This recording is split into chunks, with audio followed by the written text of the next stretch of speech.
আসসালামু আলাইকুম ওরহমতুল্লাহি ওবারাকাতুহু।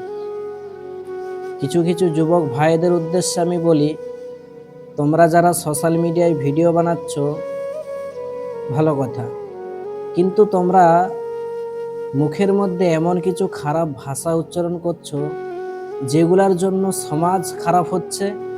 এবং কি তুমি একজন মুসলমান, তোমার মুখ থেকে গালি বের হচ্ছে, এগুলো তোমরা নিজেরাও জানো না যে কতটা গুনাহগার হচ্ছ। তাই সেই সমস্ত যুবক ভাইদের উদ্দেশ্যে আমি বলছি যে সোশ্যাল মিডিয়াতে এসে এসব গালিগালাজ করো না। এখানে অনেকের বোন, অনেকের ভাই, অনেকের চাচা এবং কি মুরব্বী মানুষেরা এই ফেসবুক, ইনস্টাগ্রাম, ইউটিউবের মধ্যে ভিডিও দেখে। তো তোমাদের ওই গালিগুলো দেখে কি শিখবে তারা? বা তোমাদের কি একটু কোনো লজ্জা শরম বলতে কিচ্ছু নেই? তুমি একজন মুসলমান ঘরে জন্ম নিয়েছো আর ওই সমস্ত ভিডিও বানিয়ে সোশ্যাল মিডিয়ায় ছাড়ছো। আবার কিছু কিছু বোন রয়েছে যারা সোশ্যাল মিডিয়ায় নাচানাচি করছে, নিজেদের শরীর দেখিয়ে ভিউ কামাচ্ছে।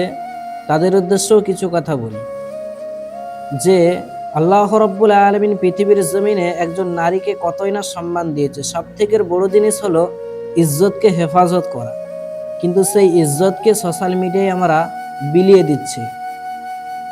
যে আমাদের লজ্জা শরম সব কিছু আমরা হারিয়ে আজকে আমরা এই সোশ্যাল মিডিয়াতে এই সমস্ত ভিডিও বানাচ্ছি।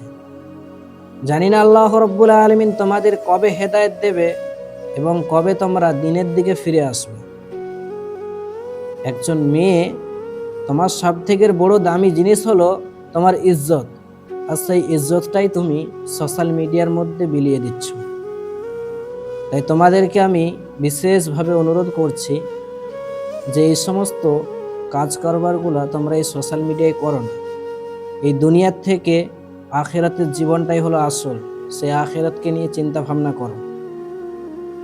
আর যুবক ভাইদের উদ্দেশ্য তো বলছি যে সময় থাকতে নামাজ পড়ো, মসজিদে আসো, ওই সমস্ত খারাপ কাজ বা খারাপ ভাষা প্রয়োগ না করে যদি পারো সমাজের ভালো ভিডিও বানিয়ে তুলে ধরো। ইনশাআল্লাহ তোমার খুব ভালো ভিউজ আসবে। হয়তো ভিউজ কম আসতে পারে। হ্যাঁ, আরেকটা জিনিস আছে, ফেসবুকের মধ্যে ইসলামিক ভিডিও বানালে, ভালো সমাজসেবী ভিডিও বানালে ভিউজ এরকম আসে না, ফলোয়ার্স বাড়ে না। তাতে কি হয়েছে ভাই? তোমার জন্য তো দুটো মানুষ যদি খারাপ কাজ থেকে ভালো কাজে ফিরে আসে, সেটাই তো অনেক।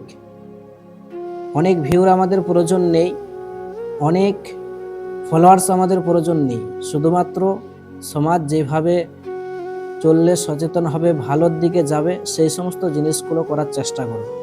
আল্লাহ রাব্বুল আলামিন আমাদের সকলকে যেন ভালো কিছু করার তৌফিক দান করেন এবং কি ইসলামের ছায়াতলে ফিরে আসার তৌফিক দান করেন এবং সকল মা বোনদেরকে ইজ্জত হেফাজত করার তৌফিক দান করেন।